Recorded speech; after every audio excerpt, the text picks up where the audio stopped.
The night sky over Mars' colony shimmered like a sea of diamonds. Even after centuries of expansion, humans never grew tired of staring into the endless stars. To them, the stars meant hope, mystery, and adventure. Humanity had built great cities on Mars, floating stations near Jupiter, and mining colonies around distant moons. But no matter how far they went, one dream remained, the dream of finding someone else among the stars. For hundreds of years, scientists had listened. They had pointed antennas, launched deep space probes, and scanned every frequency imaginable, yet the universe had remained silent. Some believed they were truly alone. Others believed that alien life existed but was too far away to be found. Then one ordinary day, everything changed. It began at the Deep Space Listening Array on the Martian plateau known as Elysium Reach. The night shift was quiet. Only a handful of technicians were present, sipping their warm drinks and staring at the endless lines of data scrolling across their screens. Among them was Dr. Aisha Rahman, a senior astrophysicist with sharp eyes and a calm mind. She had spent the last 15 years studying cosmic noise and radio anomalies. Most of her nights ended the same way, with nothing unusual, but tonight was different. Her console beeped softly, a faint, rhythmic pulse. At first, she thought it was just another background echo from pulsars or a machine error. But the pattern was too deliberate, too organized. She leaned closer, adjusting the filters, removing noise, isolating the signal. "What is this?" she whispered. The pattern repeated every 37 seconds. It wasn't random, it carried structure. She ran a quick analysis. The pulse strength, wavelength, and interval ratio formed a mathematical sequence. Aisha's heart began to race. Only intelligent design could produce something like this. "Control, this is Station Elysium," she said through the intercom. "I'm detecting a repeating narrowband signal from deep space. Coordinates are Sector 09 Gamma, near the Perseus Expanse." Static filled the air before a voice replied. "Elysium, this is Mars Control." "Confirm that. You're saying you've picked up an artificial transmission?" "Yes," Aisha said, steadying her voice. "And it's not human." Within hours, the discovery reached every major scientific station across the solar system. Satellites aligned their sensors toward the source, and data streams began to flood the network.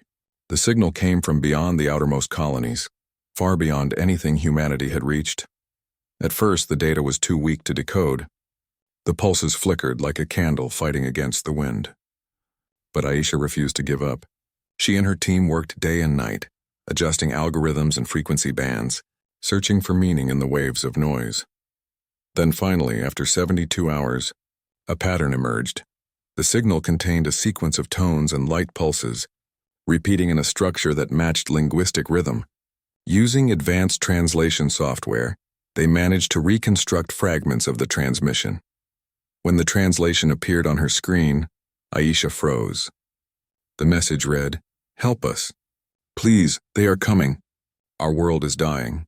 The entire room went silent. Every person there understood the weight of those words. "Someone out there is calling for help," Aisha said softly. News of the signal spread like wildfire. On Earth, the United Earth Council called an emergency meeting. Every nation, colony, and organization sent representatives. For the first time in decades, the world was united under one question: what should humanity do? The Council's great chamber filled with voices. Scientists, military officers, diplomats, all arguing about what the message meant. "It could be a trap," one general said. "If we send ships, we might be walking into danger." "We can't ignore it," replied a scientist. "If a civilization is asking for help, we have a moral duty to respond." Others worried about resources. The distance was unimaginable. It would take enormous power to reach the source. The message had traveled for thousands of years across space. Whoever sent it might already be gone. And yet there was something deeply human in that cry for help, something that stirred emotions across the stars. The Council finally voted. Humanity would send a mission, not to intervene recklessly, but to investigate, to listen, and to learn. A month later, at the Mars orbital shipyard, the massive exploration vessel UES Solace prepared for launch. It was humanity's most advanced starship, equipped with a new quantum slip drive, allowing travel faster than light through folded space. Captain Adrian Vega, a veteran explorer and former fleet officer, was chosen to lead the mission. Known for his calm courage and unshakable sense of duty, He had led expeditions into deep unknown regions before, but this mission felt different. Standing on the Bridge of Solace, Vega gazed through the observation window. Mars glowed below like a red jewel. Beyond it, the blackness of space waited patiently. Dr. Aisha Rahman joined him, holding a data tablet. "Signal still repeating," she said, "but it's getting weaker. We might lose it soon." Vega nodded. "Then we'd better get moving before the universe goes quiet again." The day of launch was filled with tension and pride. Across the colonies, people watched live broadcasts of Solace lifting off, its engines glowing like twin suns. Children pointed at the sky, and elders whispered prayers for the crew's safety. For the first time in history, humanity wasn't expanding for resources or territory. They were answering a call for help. Aisha stood beside Vega as the countdown began. "Do you really think someone's still alive out there?" she asked. Vega gave a small smile. "Maybe. Or maybe we're just hearing their final echo. But either way, we owe it to them to listen." As Solace left Mars orbit, stars filled the viewports like rivers of light. The ship's engines hummed quietly, vibrating through the metal hull. Crew members moved about, technicians, linguists, pilots, all united by a shared sense of purpose. They traveled past Jupiter's rings, past the frozen moons of Saturn, until the solar system became a distant memory. The stars stretched into bright lines as the ship entered slipspace, a strange swirling tunnel of blue and white energy. Inside, time and distance blurred. The crew experienced strange moments of stillness, where light seemed to move slower and their thoughts felt louder. In that silence, everyone reflected on what lay ahead. Aisha sat in her lab listening to the faint signal playing in loops. The alien voice, broken, soft, full of fear, echoed in her ears. She imagined their faces, their world, their desperation. "Who are you?" she whispered. "What happened to you?" Days turned into weeks as Solace followed the trail deeper into uncharted space. The crew mapped new stars, discovered strange radiation fields, and navigated through gravity storms. Still, the signal continued, fainter now, almost gone. Then one day it vanished completely. Panic rippled through the crew. Systems were checked, antennas realigned, but the transmission was gone. Aisha slammed her hand lightly on the console. No. We were so close." Vega placed a hand on her shoulder. "We'll find them. Keep scanning. They didn't come this far for nothing." As the ship drifted in the silent dark, something appeared on the main screen. A star flickered, a small dying sun surrounded by broken planets. Strange debris floated in orbit, shattered metal, burnt ships, and faint energy readings. Vega's eyes narrowed. "Looks like a battlefield." Aisha stared at the readings. "Captain, this matches the signal's origin point." The crew exchanged uneasy glances. It was as if they had arrived at a graveyard. "Run full scans," Vega ordered. "If someone called for help from here, maybe we're not too late." As the scanners swept across the system, they detected something, deep within the shadow of a ruined moon. A faint power source, a structure still active. Aisha's heart pounded. "Captain, there's something alive down there." Vega stood tall. Then humanity just found its first contact. The bridge fell silent as Solace began its slow descent toward the dark surface below. Through the endless stars, a desperate cry had echoed, and now, finally, humanity had listened. The dying star burned weakly, its fading light casting a golden-red hue across the shattered world below. Captain Adrian Vega stood silently on the command deck of Solace, staring at the image displayed on the main holographic screen. What once might have been a thriving planet was now a wasteland, a cracked, lifeless surface scattered with broken cities and blackened craters. Dr. Aisha Rahman stood beside him, holding her tablet tightly. "Radiation levels are high," she said quietly, "but the readings show something interesting. There's still an active power source under the moon's surface. It's faint but stable. Could it be a survivor?" Vega asked. "Maybe," she replied.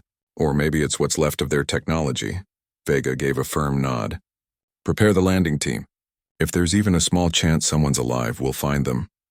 Hours later, Solace's landing shuttle cut through the thin atmosphere of the ruined moon.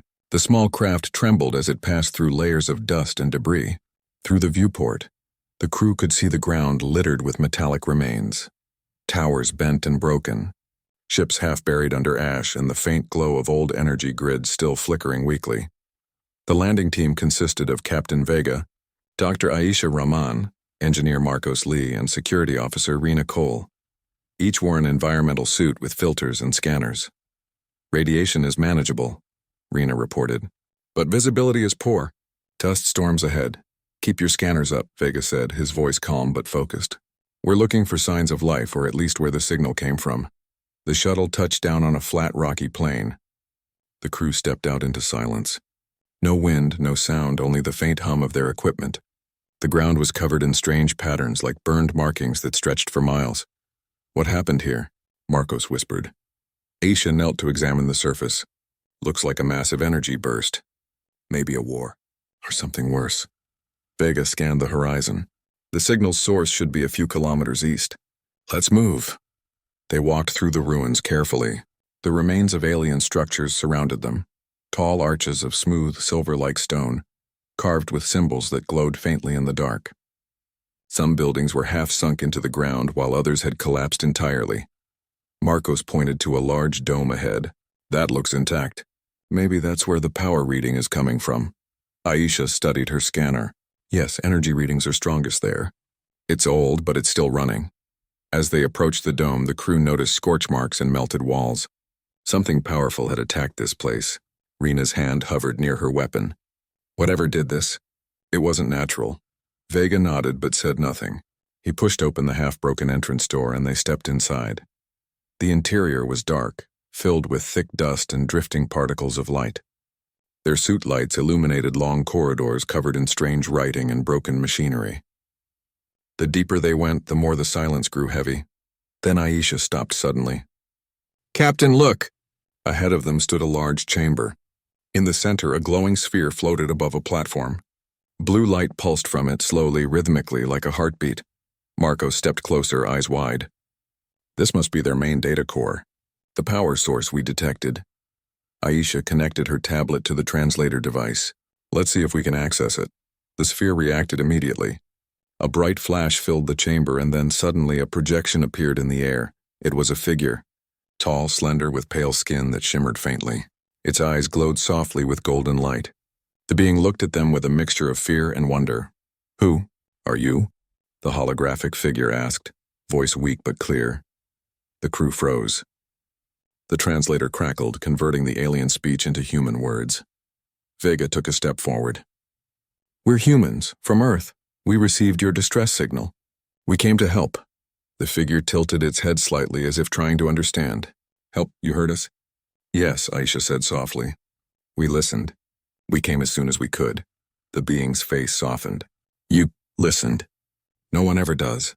The hologram flickered, showing flashes of images. Cities burning, ships fleeing through space and dark, shadowy shapes descending from the stars. "The veil," the being said, voice trembling. "They came without warning. They consume light. Worlds fall silent after they pass. We fought, but we failed." "The veil?" Vega repeated. "What are they?" The hologram glitched, static filling the room. The being's form wavered. "Darkness, living, hungers for energy, for stars, for life. We hid our last memories here, hoping someone would find them." "Are there any survivors?" Rena asked quickly.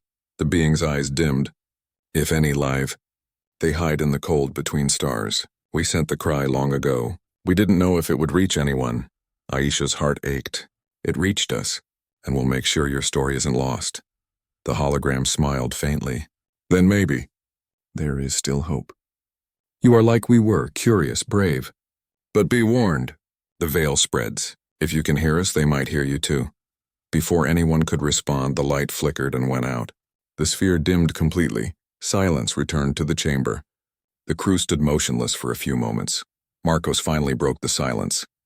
"Captain, that was a recorded message. But it sounded so real." "It was more than a message," Vega said quietly. "It was a warning." Aisha glanced at her tablet. "I managed to copy part of the data before it shut down. There's a map, maybe coordinates." "Coordinates to what?" Rena asked. "I don't know," Aisha replied. "But it could lead to the last survivors of their kind." Vega nodded. "Then that's our next move. We'll take this back to Solace and analyze it." Outside, the faint light of the dying sun painted the ruins in shades of red and gold. The dust swirled gently around them like the ghosts of a forgotten world. As they reached the shuttle, Aisha turned back for one last look. The dome stood silent, glowing faintly as if saying farewell.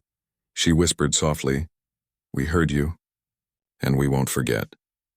Back aboard Solace, the crew gathered in the command room. Aisha projected the recovered data onto the screen. Strange lines formed across a galactic map, paths, stars, and a single glowing point far beyond known space. "That's it," Aisha said. "The source of their message and maybe where the veil first appeared." Vega stared at the map for a long moment. "How far?" "Farther than any human ship has ever gone," Marcos said. "Even with slipspace, it's a long journey." Rena crossed her arms. "Captain, if those things destroyed an entire civilization, do we really want to find them?" Vega looked at her steadily. "If they're out there, they're a threat to everyone, including us. We can't hide. Humanity needs to understand what we're dealing with." He turned toward the viewport, watching the dying sun shrink in the distance. "We didn't come all this way just to turn back." The next morning, Solace began preparing for deep space jump. Supplies were checked, engines recharged, and shields recalibrated. The crew moved quickly but carefully, aware that they were heading into unknown danger. Aisha worked quietly in the lab, reviewing the alien data.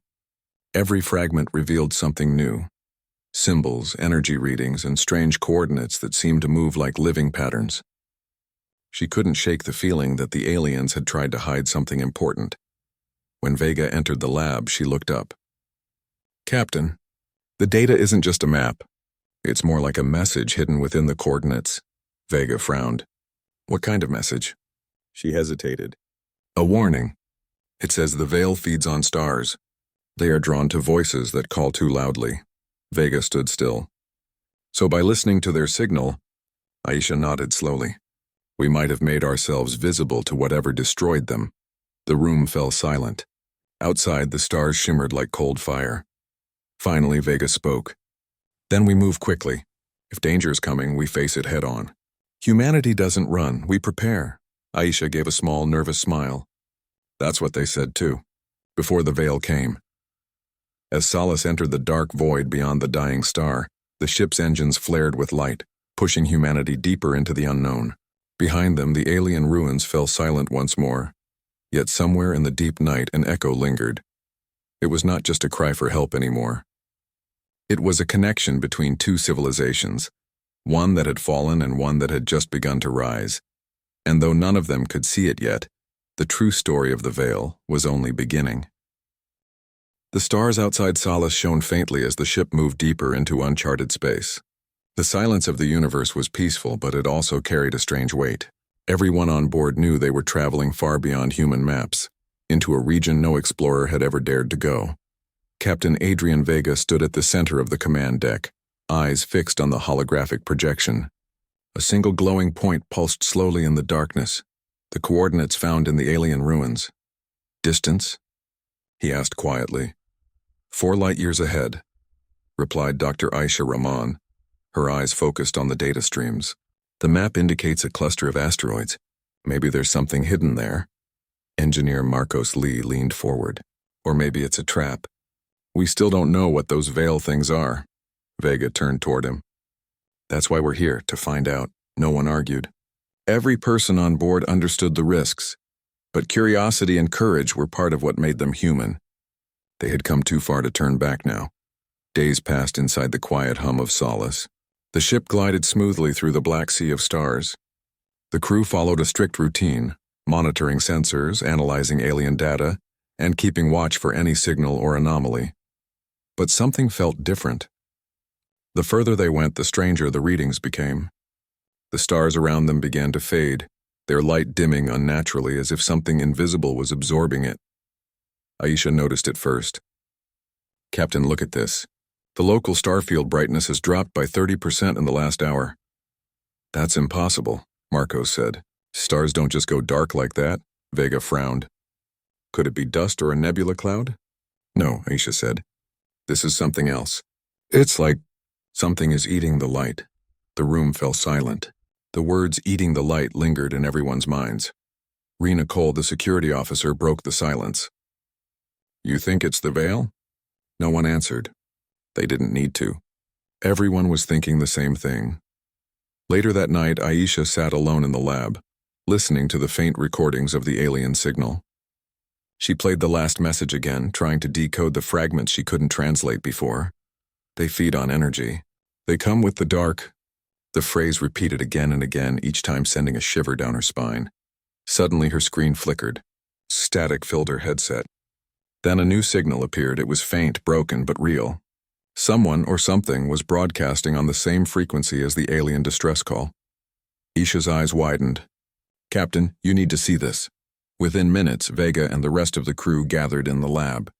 The holographic screen showed a pattern of pulses, weak but rhythmic. "It's the same structure as before," Aisha said, excitement mixing with fear, "but this one is newer.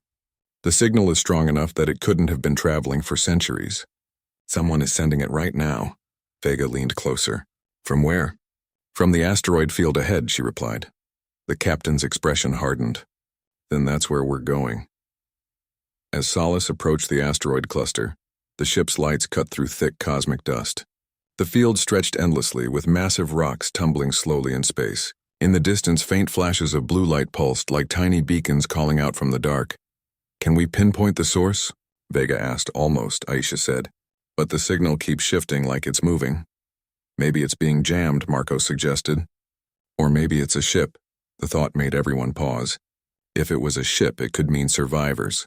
Real, living survivors from the lost alien world. "Bring us closer," Vega ordered. The engines hummed as Solace weaved between the asteroids. Dust clouds drifted past the hull, and the light from distant stars dimmed even more. It felt as if the universe itself was holding its breath.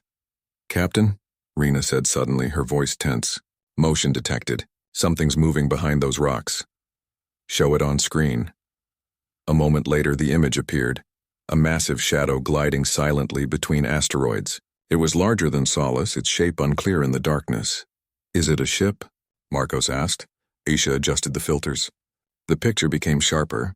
The object looked organic, like it wasn't made of metal, but of something living. Its surface seemed to shift and pulse with faint dark light. "It's not a ship," Aisha whispered. "It's something else." As if in response, the object turned toward them. The lights on Solace flickered. Alarms began to beep. "Energy drain detected," Marcos shouted. "Something's pulling power directly from our systems." Vega's voice cut through the chaos. "Raise shields! Full power!" But it was too late. The shadow moved faster than light, surrounding them like a wave of darkness. For a moment, every screen on Solace went black. The crew held their breath, then, just as suddenly, it stopped. The lights returned. The shadow was gone. "Status report," Vega ordered. Marcos wiped sweat from his brow. "Engines are stable. Power returning. But something's changed. Our systems recorded a brief surge like a scan. It was scanning us." Aisha's face went pale. "The veil. It knows we're here." For hours, the crew worked to repair minor damages and restore full power. The tension inside the ship grew heavy. Everyone tried to focus, but fear lingered in the air. When things finally calmed, Aisha noticed something strange on her monitor. A small transmission embedded within the energy surge the shadow left behind. It wasn't hostile. It was a message. She decoded it, and her heart skipped a beat. "Captain, you need to hear this." Vega turned toward her. "What is it?" The translation appeared on the screen. It was written in the same alien language as the previous messages, but this one was newer, more recent. "We are still alive. The dark has found you. Do not let it feed." Everyone stared at the words in silence. "There are survivors," Vega said at last. "Somewhere out there," Rena frowned. "If they're alive, they're hiding. And if the veil is following us, we might have led it straight to them." Vega didn't deny it. He knew she was right. But he also knew turning back wasn't an option. "We came to listen," he said quietly, "and if someone's still crying for help, humanity won't ignore them." Solace followed the coordinates hidden within the message. The path led them deeper into the asteroid field, toward a hollow rock large enough to fit a city inside. At first it looked lifeless, but as they neared, faint lights flickered from within, like stars trapped underground. "Those are artificial lights," Marcos said. "Someone built something in there." Aisha smiled faintly. "It's a refuge. Let's hope it's still friendly," Rena muttered. The ship entered through a large opening, and for the first time they saw it, an entire alien base built inside the asteroid. The structures glowed faintly, powered by energy crystals. Ships of unknown design floated in silence, their hulls cracked but still intact. Vega spoke softly. They survived. The docking process was careful and slow. Once the ship was secured, Vega led a small team, Aisha, Marcos, and Rena, into the alien base. The air was thin but breathable. The place felt old, but not abandoned. Strange machines hummed faintly, and soft blue lights guided their path. A door opened ahead, revealing 3 tall figures standing silently. They looked similar to the holographic image from the ruins. Pale skin, golden eyes, thin frames. The aliens moved slowly, as if uncertain whether to trust the humans. Vega stepped forward and raised his hands peacefully. "We are not enemies. We came because we heard your call," one of the aliens spoke. The translator cracked, then produced a soft, trembling voice. "You listened, and you came. We thought the stars had gone deaf." Aisha smiled warmly. "You're safe now. We'll help however we can." The alien looked at her sadly. "No one is safe. The dark follows the light. The veil never stops." The crew learned that the survivors called themselves the Illyrians. Once, their empire stretched across dozens of systems, but the veil had destroyed everything. Only this hidden refuge remained, and even here they were running out of time. "The veil does not think," the eldest Illyrian explained. "It consumes. It turns energy into hunger. When you answered our call, it heard you too." Vega's jaw tightened. "So we've put humanity in danger." The Illyrian nodded slowly. "Perhaps. But maybe your kind are the only ones who can stop it. The veil cannot be fought with weapons, it must be understood."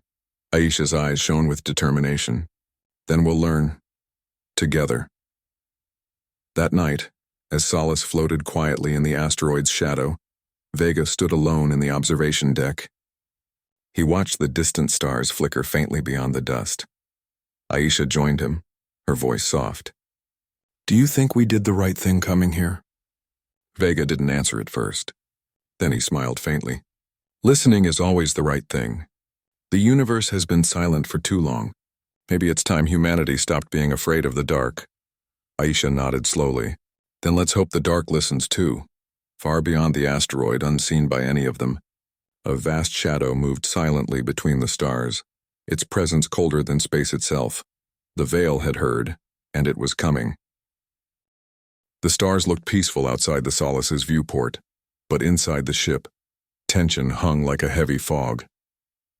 The crew had crossed further than any human ship had ever gone before. They were now in the Perseus Expanse, a region known only in charts and theory. No probes had ever returned from this deep, and the nearest beacon was millions of kilometers away. Captain Adrian Vega stood near the observation deck, his hands resting behind his back. The hum of the engines filled the silence as the stars slowly drifted past. He wasn't thinking about glory or discovery now. He was thinking about the alien voice that had begged for help, the one that had faded into static and silence. Behind him, footsteps echoed. Dr. Liana Moreau entered the deck, holding a small data tablet. Her face looked pale from exhaustion, but her eyes burned with focus. "Captain," she said quietly, "I've been analyzing the last part of the signal again. I think I found something." Vega turned. "What is it?" The message wasn't just a cry for help. There's a second layer, hidden in the frequency pattern. It's coordinates. Someone wanted us to find them. He raised an eyebrow. "Hidden coordinates? You're sure?" Liana nodded. "Positive. They lead to a star system 2 jumps away. If we can reach it, we might find whoever sent the distress call." Vega stared at the screen, where faint numbers glowed. A new course. A new risk. But also, maybe, a clue to understanding what had happened to these beings, and who or what the Veil were. He gave a single nod. "Plot the course. Tell engineering to prepare the next jump." Hours later, Solace entered hyperspace again. The stars bent and twisted around them as they shot forward at unimaginable speed. Inside, the crew worked quietly but with clear determination. There was fear, yes, but also something more powerful. Hope. Lieutenant Aaron Cade, the youngest member of the crew, sat at his console watching the energy readings. "Captain," he said nervously, "the next jump point looks unstable. Gravitational distortions are stronger than usual. We'll hold steady, Vega replied. We've come too far to turn back now. As the ship neared its exit point, alarms suddenly blared. Gravitational wave detected, shouted Aaron. It's massive! The Solace shuddered violently. Lights flickered and the hull groaned under pressure. Vega gripped the console tightly as the stars stretched and snapped back into view. When the turbulence ended, the crew found themselves floating above a ruined world. The planet's surface was dark and cracked, its atmosphere choked with gray clouds. Once it might have been beautiful, but now it looked lifeless. Liana's voice broke the silence. This must be their homeworld. Vega nodded slowly. Prepare a scan. Let's see what's left down there. The ship's sensors swept across the dead planet. Ancient cities lay in ruins. Oceans had turned to dry basins, and towers of ash rose where once there might have been life. But in one corner of the hemisphere, faint energy readings pulsed. Something still active, said Aaron. It looks like a power source. Then that's where we're going, Vega said. Prepare the shuttle. The shuttle descended through layers of dark clouds, lightning flashing across the sky. When it touched down on the surface, the ground cracked under its weight. Vega, Liana, and a small landing team stepped out, their suits glowing softly in the gloom. The landscape was quiet, too quiet. Every sound echoed through the empty ruins. They moved carefully through the remains of a city made of crystal and metal, shattered towers leaning at impossible angles. Liana stopped near a broken archway. Look at these markings, she said, brushing dust off a nearby wall. They match the symbols in the transmission. This was their capital. Vega studied the strange architecture. What could destroy an entire world like this? Before anyone could answer, Aaron's scanner beeped sharply. Captain, I'm picking up something alive. They followed the signal through a narrow corridor into an underground chamber. There, amid broken machinery and faint lights, they found a small shelter, still powered. Inside was a figure curled near a console, breathing weakly. Liana rushed forward. It's one of them, the same species we saw in the transmission. The alien opened its eyes slowly, its voice faint but clear. You came. Vega knelt beside it. We heard your message. We're here to help. The being tried to sit up, but exhaustion pulled it down again. Too late, it whispered. The Veil are everywhere. They consume light, life, everything. Liana looked around at the broken machines. Can you tell us what they are? What happened here? The alien's gaze turned distant. They came from beyond the dark edge. Not ships, not beings. A hunger that moves through space. We tried to stop them. We failed. Suddenly the walls trembled. The lights flickered as a deep rumbling echoed through the ruins. Aaron checked his scanner. Captain, something's coming. Large energy readings heading straight for us. Back to the shuttle now, Vega shouted. The crew raced through the narrow corridors as debris rained from above. When they burst out onto the open surface, the sky had changed. A dark shadow was spreading across it like smoke, but alive, writhing, shifting. What is that? Liana gasped. The Veil, whispered the alien weakly from within Liana's arms. They've found us. Vega looked up at the growing darkness. Get the shuttle airborne. Engines roared to life as they lifted off, the ground below cracking under the pressure of the spreading shadow. The Solace responded to their signal immediately, locking onto their position and pulling them back aboard.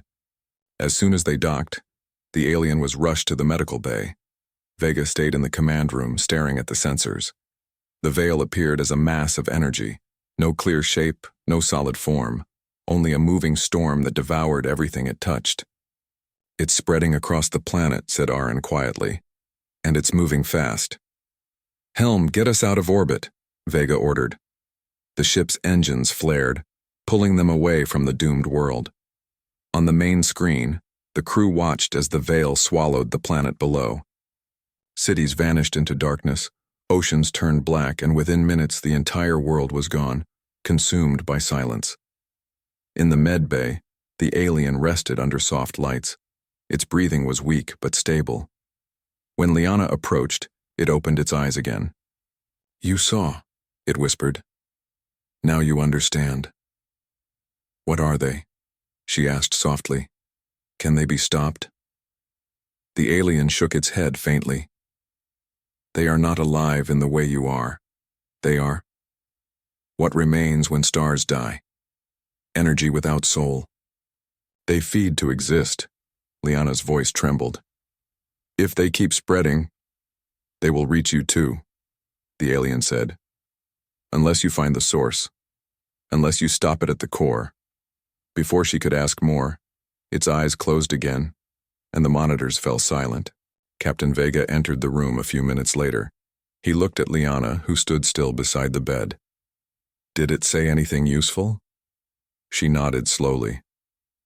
"They came from beyond known space. They consume light and life. And if we don't stop them, Earth could be next." For a long moment, Vega said nothing.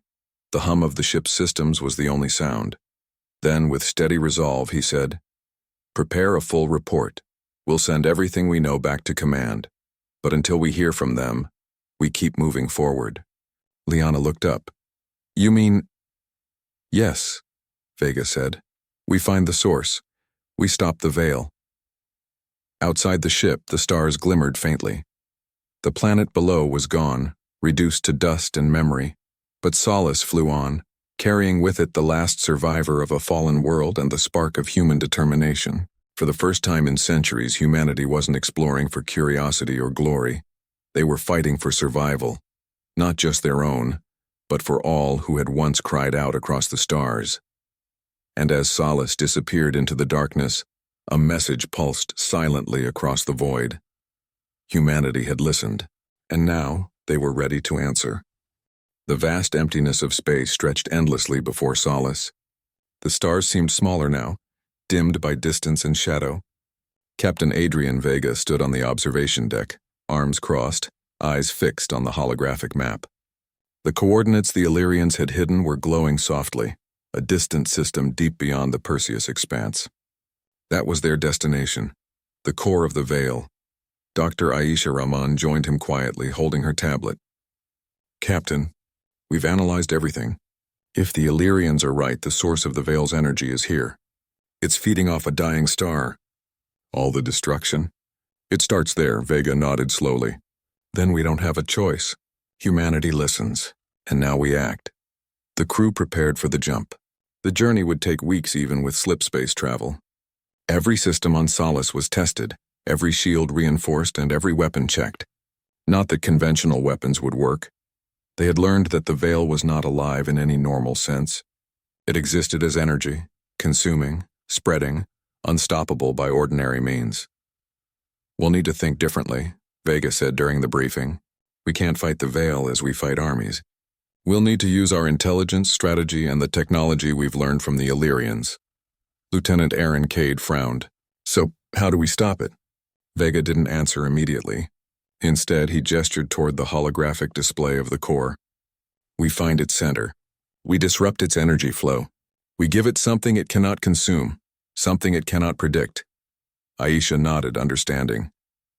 "A source of stable energy, but not life. Something strong enough to distract it while we target the main core." Vega turned to his team, determination burning in his eyes. "Humanity has survived countless challenges. We've faced storms, famine, disease, even war.